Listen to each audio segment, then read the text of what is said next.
ठंड में पहाड़ों में बहू खेती और ससुराल।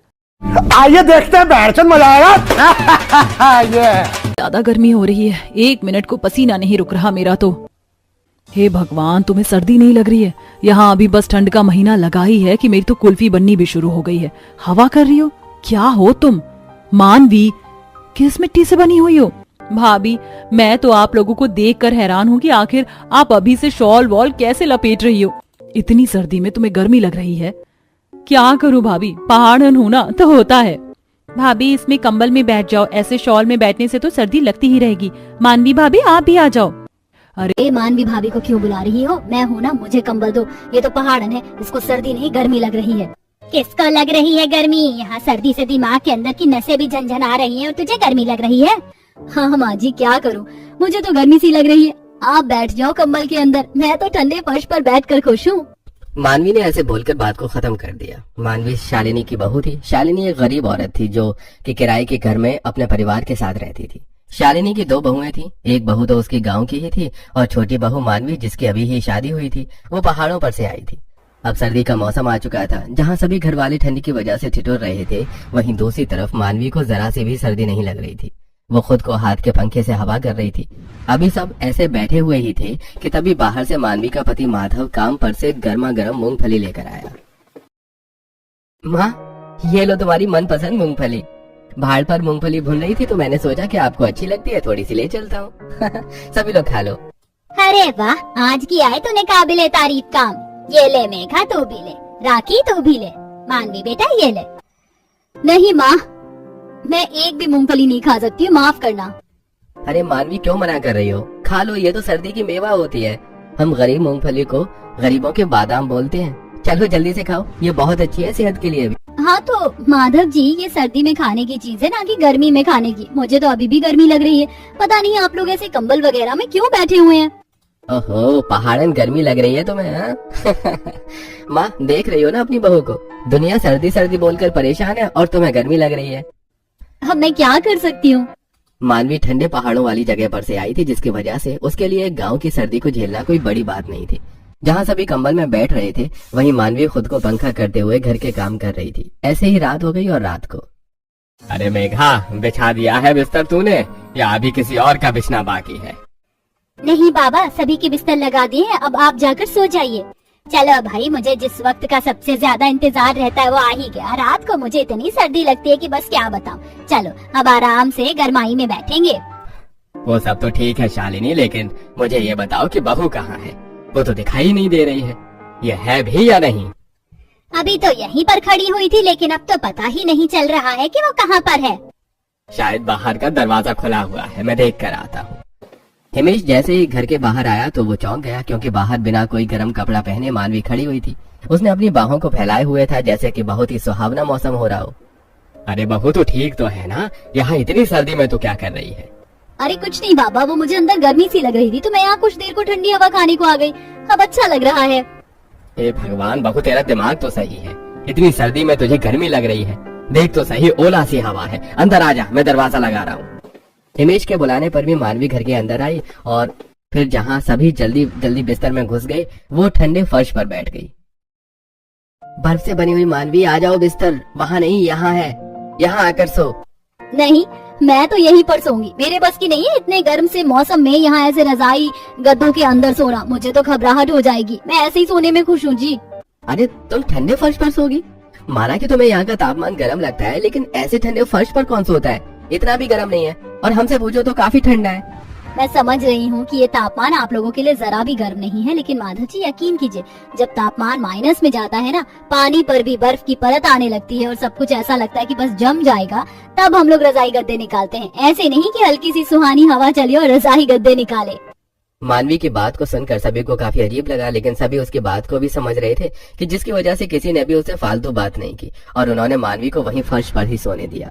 मानवी सारी रात आराम से फर्श पर सोई और फिर सुबह को वो अपनी नींद पूरी लेकर उठी। ऐसे ही 2-4 दिनों तक सिलसिला चला और आज के दिन, अरे ऐसे कैसे निकाल देंगे? हैं? पैसे देकर हम लोग रह रहे हैं तो ऐसे कैसे निकाल देंगे? माना कि किराए पर रहते हैं, लेकिन अरे बेटा, क्या हो गया? क्यों गुस्सा कर रहा है? माँ, वो पड़ोसी बोल रहे हैं कि जो हमारे मकान मालिक हैं उन्हें 5 दिनों में ये मकान खाली चाहिए। वो यहाँ कुछ और बनाएंगे। अब आप बताओ कि 5 दिन में ये मकान हम खाली करके कहाँ को जाएंगे? ऐसे कैसे वो हमें निकाल सकते हैं? अरे नहीं, कुछ नहीं होगा, तू गुस्सा मत कर। अरे नमस्ते शालिनी जी, हिमेश भाई कहाँ है? अरे नमस्ते, राम राम जी, हरीश जी, बोलिए।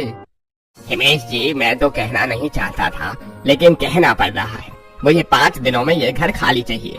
क्या है ना, मेरा बेटा आ रहा है और उसकी शादी भी हमने कर ही दी है, तो अब वो अपनी पत्नी और बच्चों के साथ इस घर में रहेगा। इसलिए 5 दिन है आपके पास, कोई दूसरा मकान ढूंढो और उसमें आप रह लेना। अरे हरीश जी, हम आपकी बात को समझ गए हैं, लेकिन ऐसे अचानक से बस 5 दिनों में मकान को खाली करना तो आसान नहीं है ना। आप अपने बेटे को कहीं और।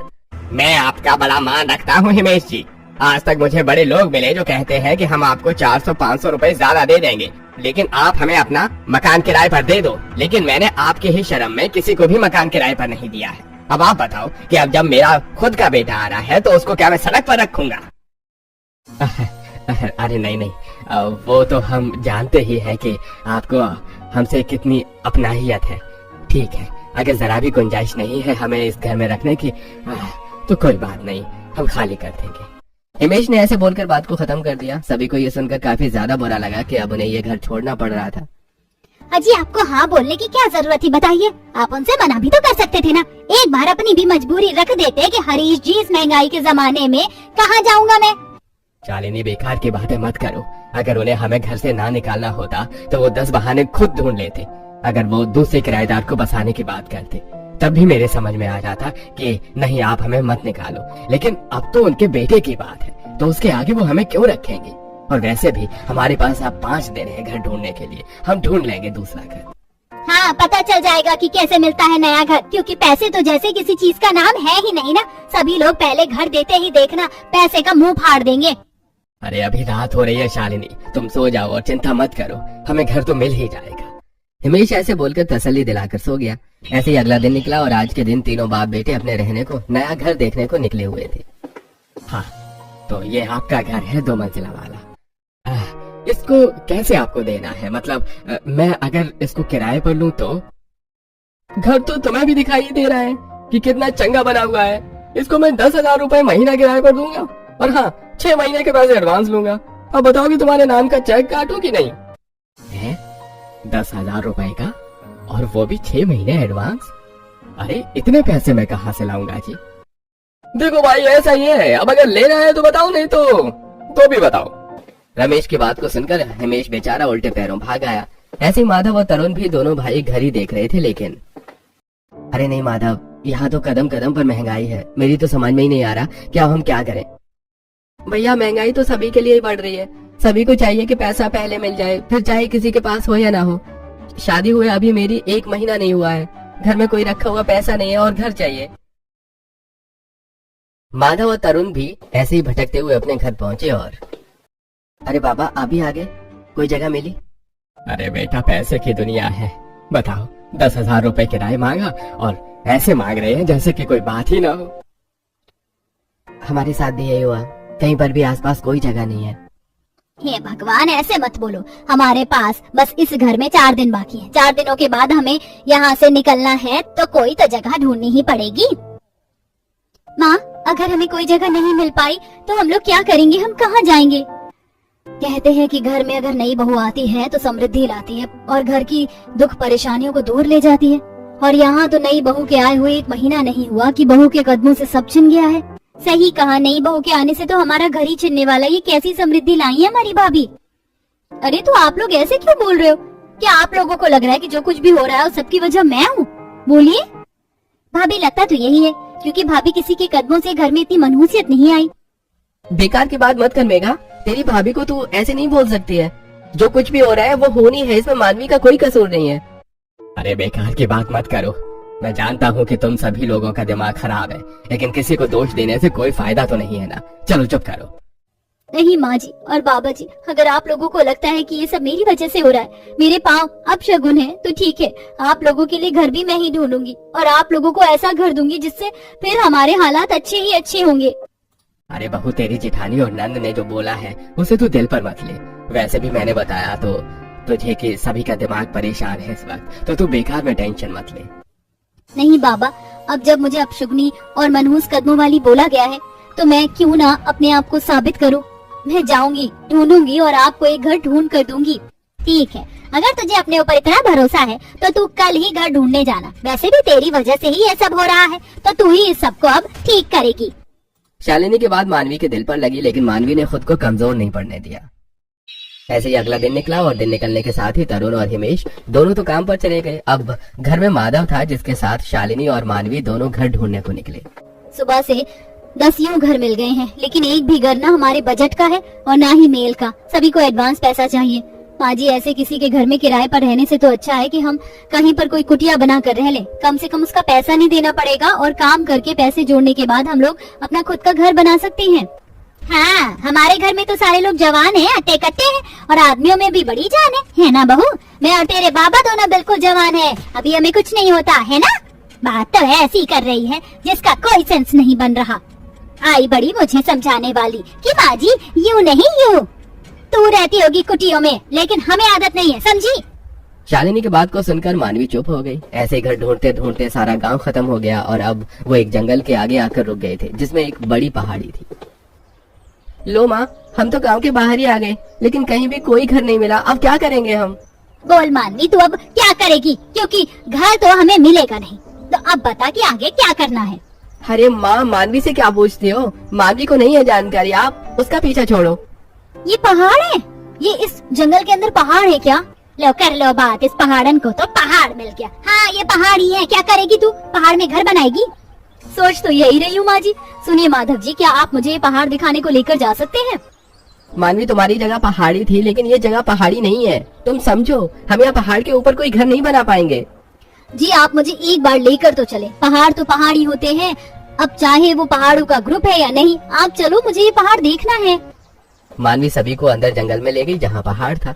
सभी को वो जगह देखकर डरावनी लग रही थी, लेकिन मानवी का पहाड़ को देखते ही उस पर दिल आ गया, क्योंकि पहाड़ बहुत ही ज्यादा सुंदर था।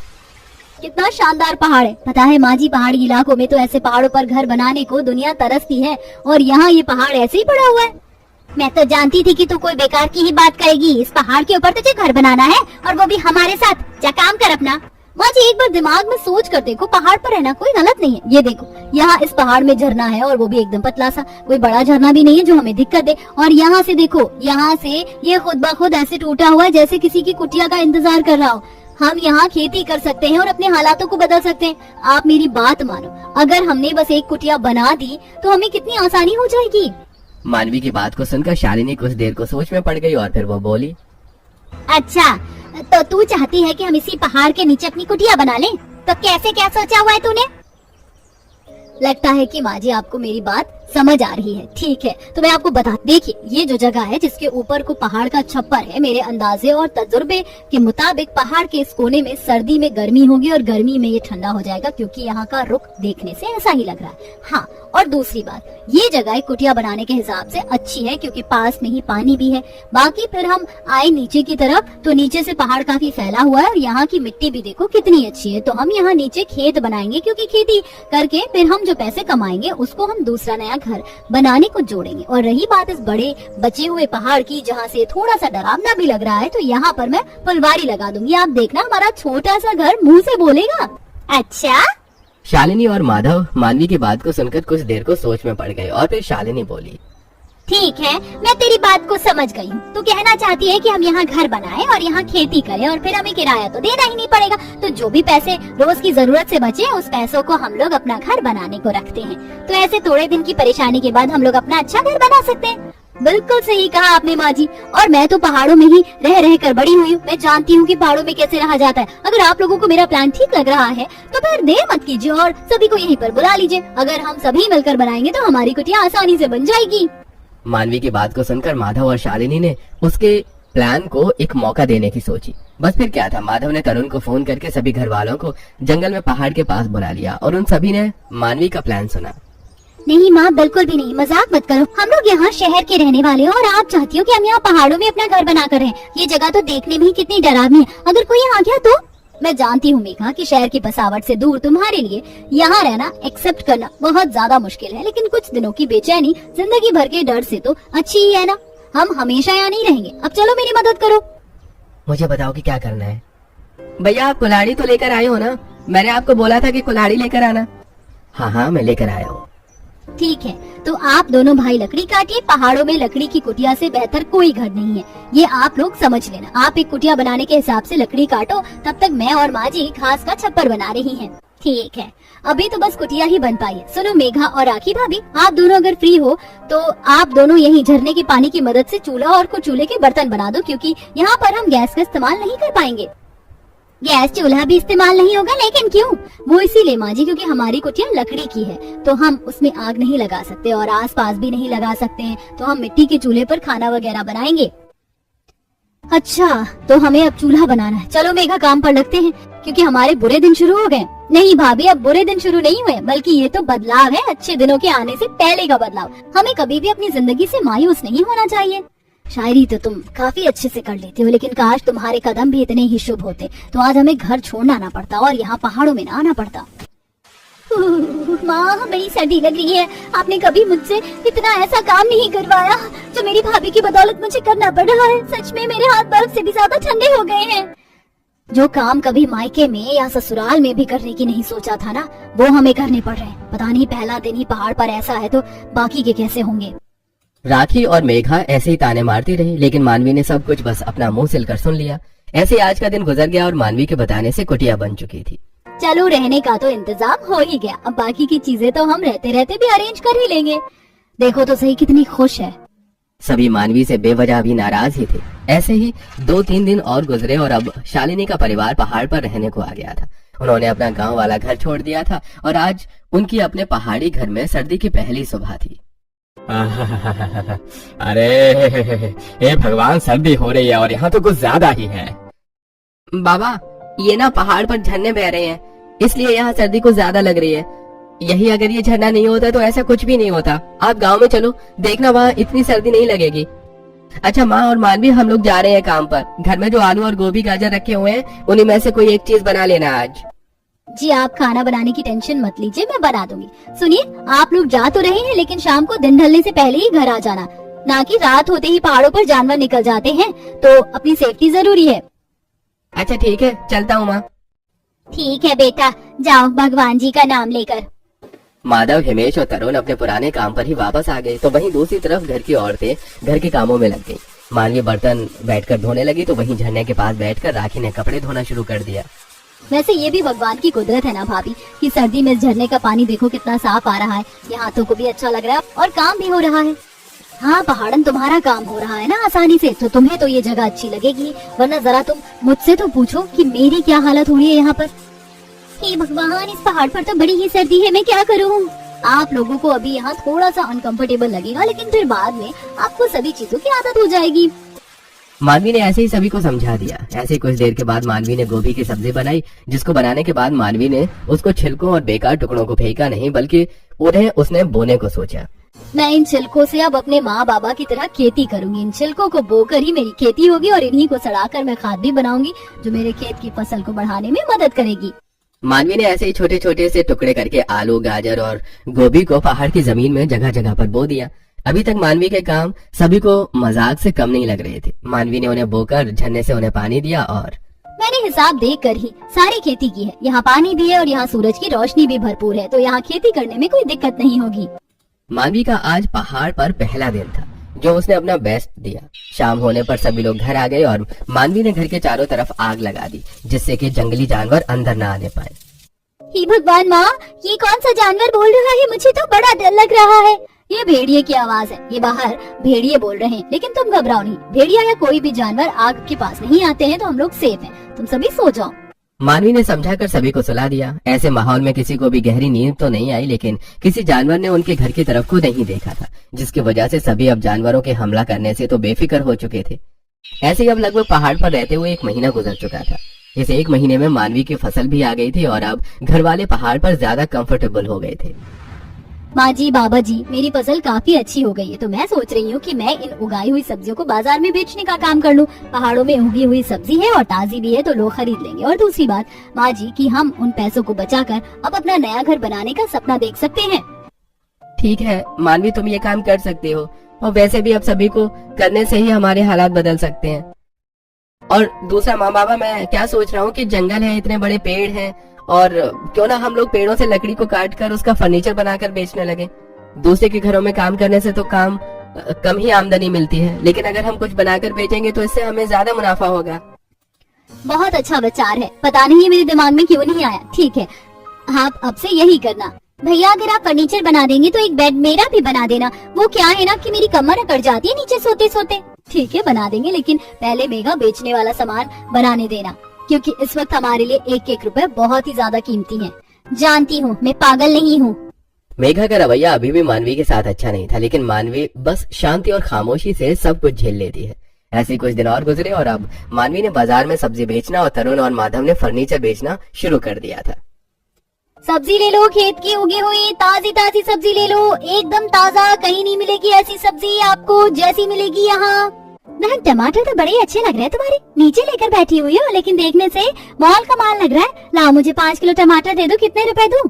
हाँ ठीक है, देती हूँ। 1 2 ये लीजिए, आपके 5 किलो टमाटर हुए। 50 रुपए किलो के हिसाब से पूरे 250 के। ये लो अपने पैसे। वाह, सब्जी अगर इतनी अच्छी हो तो देखे से दिल चाहे उसे बनाने के लिए। आज तो घर जाकर आलू टमाटर की सब्जी बनाऊंगी। उर्वशी की बात को सुनकर मानवी को खुशी हुई। दोपहर तक मानवी अपनी सब्जी को बेचकर आ गई और पैसे उसने गुल्लक में डाल दिए। घर आने के बाद मानवी ने घर के काम निपटाए। मानवी, माँ जी की कमर में दर्द है तो मैं उनकी तेल लगा रही हूँ, तब तक तुम खाना बना लो। जी। सारे काम ऐसे ही मानवी अच्छे से कर रही थी। सब कुछ ठीक ही चल रहा था कि आज के दिन मानवी के और राखी के पति को आने में देरी हो गई। रात हो चुकी थी, सभी टेंशन में थे कि तभी दरवाजे पर दस्तक हुई। कहीं कोई जानवर तो दरवाजा नहीं बजा रहा है? अरे मैं हूँ राखी, कोई जानवर नहीं है, दरवाजा खोलो। खोल रही हूँ। हाजी आप आ गए, मेरा तो दम निकल सा गया था कि पता नहीं आप कहाँ रह गए हो। तरुण और माधव दोनों आग के साथ पहुंचे थे। अब उनकी भी पहाड़ी तरीकों से रहना आ गया था। ऐसे अब लगभग 2 महीने गुजर गए थे। सभी अपने अपने कामों में बहुत ज्यादा मेहनत करते थे। मानवी ने खेतों में कभी कोई कमी नहीं होने दी थी। ये सब्जी के छिलके गल गए हैं तो मैं इनको खेत में डाल देती हूँ। माधव जी और जेठ जी क्या बना रहे हो? मानवी, हमारे पास पहली बार ऑर्डर आया है। एक गरीब बाप ने हमें अपनी बेटी की शादी के लिए बेड और ड्रेसिंग टेबल बनाने का ऑर्डर दिया है, तो बस वही बना रहे हैं। अच्छा है, ऐसे ही मेहनत कीजिए। मानवी अपने पति को काम करता हुआ देखकर खुश होती है। ऐसे मेहनत करते करते साल गुजर गया और इस 1 साल में अब मानवी अपने और घर वालों की मेहनत से इतने पैसे बना चुकी थी कि अब उन्होंने एक घर खरीद लिया था जो शहर में बीचों बीच था और बहुत सुंदर था। साथ ही अब मानवी का पति और राखी का पति किसी के लिए नहीं बल्कि अपना काम जमा चुके थे। उन्होंने फर्नीचर बनाने का काम भी बढ़ा लिया था और अब उनके अंडर में लोग काम करते थे। अब सब कुछ बदल चुका था। मानवी बेटा, मैं बता नहीं सकती हूँ कि तू हमारे घर के लिए कितनी शुभ साबित हुई है। सच में तेरे कदम अपशगुन नहीं अच्छा शगुन थे। हमें माफ कर दे जो भी पहले हमने बोला था। सही कहा माँ जी ने। मानवी, मैं भी माफी चाहती हूँ, हमें माफ कर दो। सभी की बातें सुनकर मानवी की आंखें भर आईं। वो कुछ बोली नहीं बल्कि उसने सभी को गले से लगा लिया। बस फिर क्या था, सभी ने पहाड़ों वाले घर को अलविदा कहा और हमेशा के लिए मानवी के परिवार ने एक सुकून की जिंदगी को जीना शुरू कर दिया।